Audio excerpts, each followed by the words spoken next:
চলে এসেছি আর খেলার খবর চ্যানেলে বিগ আপডেট নিয়ে। হ্যাঁ, তো চলো বন্ধুরা, খুব গুরুত্বপূর্ণ আপডেট নিয়ে চলে এসেছি। ফুল ভিডিওটা দেখতে থাকো, স্কিপ করবে না। স্কিপ করলে কিন্তু ভিডিওর মধ্যে অনেক কিছু মিস করবে। এবং এই খেলার খবর চ্যানেলে যারা নতুন আছো, অবশ্যই এই খেলার খবর চ্যানেলটা সাবস্ক্রাইব করে পাশে থাকো এবং পাশে থাকা বেল আইকন ঘন্টাটাকে ডং করে বাজিয়ে দাও। আর বেশি বেশি লাইক এবং কমেন্ট করে দাও, যাতে মোটিভেট হয় তোমাদের এই খেলার খবর চ্যানেলে আমি ফার্স্ট আপডেট দিতে পারি। তো চলো বন্ধুরা, ফার্স্ট যে আপডেটটা নিয়ে কথা বলবো, খুব গুরুত্বপূর্ণ একটা আপডেট তোমাদেরকে শেয়ার করতে চলেছি এই ভিডিওর মধ্যে। তো মোহনবাগান শিবিরের অনিরুদ্ধ থাপাকে নিয়ে তো বড় দুঃসংবাদ মোহনবাগান শিবিরে অনিরুদ্ধ থাপাকে নিয়ে। তো ব্যাপারটা হচ্ছে, গতকাল কিন্তু প্র্যাকটিস সেশনে প্র্যাকটিস করার পর কিন্তু অনিরুদ্ধ থাপা কিন্তু একটা বিশাল পরিমাণে বড় চোট পায় এবং তাকে কিন্তু আস্তে আস্তে খুঁড়িয়ে কিন্তু গাড়িতে উঠতে দেখা গেছে প্র্যাকটিস সেশনের পর। তো খবর সূত্রে জানা যাচ্ছে চোটটা কিন্তু মানে গুরুতরই চোট আছে, মানে খুব যে বেশি গুরুতর তা কিন্তু নয়, তার মধ্যে কিন্তু গুরুতর চোট, মাঝামাঝি চোট আছে এবং সে কিন্তু খোঁড়াচ্ছে, হাড়ে কিন্তু হালকা হলেও চোট পেয়েছে। এবং যেটা বড় খবর সেটা হচ্ছে ডার্বি ম্যাচ কিন্তু পুরোপুরিভাবে তাকে বসতে হচ্ছে, বা ডার্বি ম্যাচ থেকে পুরোপুরিভাবে বাদ চলে গেল অনিরুদ্ধ থাপা। তো অনিরুদ্ধ থাপার মতো প্লেয়ার অবশ্যই তোমরা নিশ্চয়ই জানো মোহনবাগান শিবিরে মিডফিল্ডে কতটা ভরসা যোগায়, কতটা দুর্দান্ত পারফরমেন্স করে। তো এরকম একটা প্লেয়ার কিন্তু ডার্বি ম্যাচের জন্য বসে গেল। অবশ্যই মিডফিল্ডের প্লেয়ারের অভাব নেই, মোহনবাগানে সাহাল আব্দুল সামাদ আছে, দীপক টাংরি আছে, আপুইয়া আছে। তাও অনিরুদ্ধ থাপা কিন্তু প্রথম থেকে প্লেইং 11-এ বেশিরভাগই কিন্তু চান্স পেত এবং একটা ভালো পারফরমেন্স করে দেখাতো।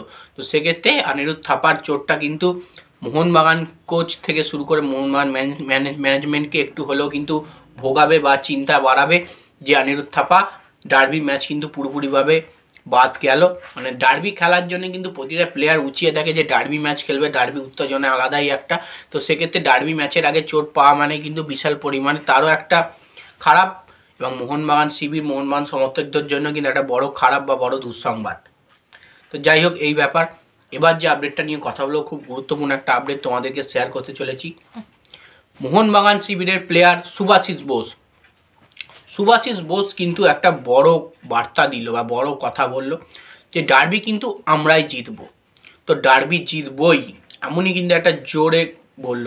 মানে অ্যাজ এ বাঙালি প্লেয়ার হিসেবে এই কথাটা কিন্তু আমাদের সবাইকার ভালো লেগেছে। এবং মোহনবাগান শিবিরকে কিন্তু প্রচুর পরিমাণে সুভাশিস বোস ভালোবাসে এবং অনেক দিন ধরে কিন্তু মোহনবাগানে খেলে আসছে এবং ইদানিং 2 বছর কিন্তু ক্যাপ্টেন্সিও করছে। এবং ব্যাপারটা হচ্ছে, সুভাশিস বোস কিন্তু তার চোট আঘাত নিয়েও কিন্তু সে খেলছে এবং সে ডার্বির মাহাত্ম্য বোঝে। মানে ডার্বি মানে হেরে গেলে যে টিমের হয়ে খেলছো সে টিমের সমর্থকদের কতটা খারাপ লাগে, কতটা মানে প্লেয়ারদের প্রতি খারাপ লাগে, এবং তারা কিন্তু কেঁদেও ফেলে বললে চলে ডার্বি হেরে যাওয়ার পরে। মোহনবাগান সমর্থক বলো, ইস্ট বেঙ্গল সমর্থক বলো। তো সেক্ষেত্রে সমর্থকদের দিকে, মানে সবথেকে বড় খবর যেটা, সমর্থকদের দিকে তাকিয়েই কিন্তু সুভাশিস বোস ডার্বি জিতবে এমনটাই সে বলেছে। সমর্থকদের মুখে সবসময় সে হাসি ফোটাতে চায়। বেসিক্যালি এই ডার্বি ম্যাচটা কোনো রকমই কিন্তু হারতে চায় না মোহনবাগান ক্যাপ্টেন সুভাশিস বোস। যেহেতু মোহনবাগান একটা বড় টিম, এত আভিজাত্য আছে এই টিমে, সেক্ষেত্রে অবশ্যই ডার্বি ম্যাচটা অবশ্যই যা হোক মহক করে কিন্তু সে জিতবে।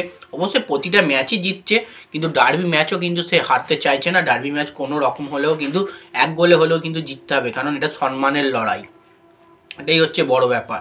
সে কারণেই কিন্তু সুভাশিস বোস বলেছে আমরাই জিতবো, মানে জিতবই, আমরা জিতবই। তো এবার যে আপডেটটা নিয়ে কথা বলবো, একটা নতুন বিদেশি নিয়ে।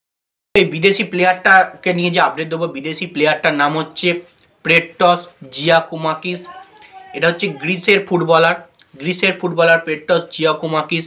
এই ফুটবলারটা কিন্তু 32 বছর বয়সী, স্ট্রাইকিং লাইনের প্লেয়ার। এই প্লেয়ারটা কিন্তু সই করলো পাঞ্জাব এফসিতে। তোমরা নিশ্চয়ই জানো পাঞ্জাব এফসি স্ট্রাইকার যেটা বাকিম, তাকে কিন্তু পুরোপুরিভাবে বাদ যেতে হয়েছে বা চোটের কারণে বাদ যেতে হয়েছে। সেই কারণে কিন্তু সেই জায়গাটা পূরণ করার জন্যে এই পাঞ্জাব এফসি কোচ সে কিন্তু নতুন স্ট্রাইকার সাইনিং করিয়ে নিল, নতুন বিদেশি স্ট্রাইকার। এই প্লেয়ারটা কিন্তু গ্রিসের হয়ে প্রচুর পরিমাণে ম্যাচ খেলেছে, অসাধারণ স্ট্রাইকিং করে, এর এবিলিটি আছে গোল করার। তো দেখা যাক পাঞ্জাবের হয়ে কতটা ভালো পারফরমেন্স করতে পারে এই গ্রিসের ফুটবলার পেট্রস জিয়াকুমাকিস। তো পেট্রস নামে আবার একটা প্লেয়ার এলো, পেট্রস। তো অনেক রকমই প্লেয়ার আসছে। তো দেখা যাক এই প্লেয়ারটা পাঞ্জাবের হয়ে কতটা ভালো পারফরমেন্স করতে পারে, কারণ পাঞ্জাব এখন টপ 6-এর দৌড়ে কিন্তু রয়েছে, এখনো পর্যন্ত হারিয়ে যায়নি। ভালো পারফরমেন্স দিলে কিন্তু টপ 6 তাদেরও হতে পারে। তো তো সেই কারণেই কিন্তু এই নতুন বিদেশির আগমন। তো যাই হোক বন্ধুরা, ভিডিওটা আজ এইটুকুই। ভালো লাগলে লাইক কমেন্ট শেয়ার সাবস্ক্রাইব করে পাশে থাকা। চলো বন্ধুরা, নেক্সট ভিডিও আবার দেখা হচ্ছে।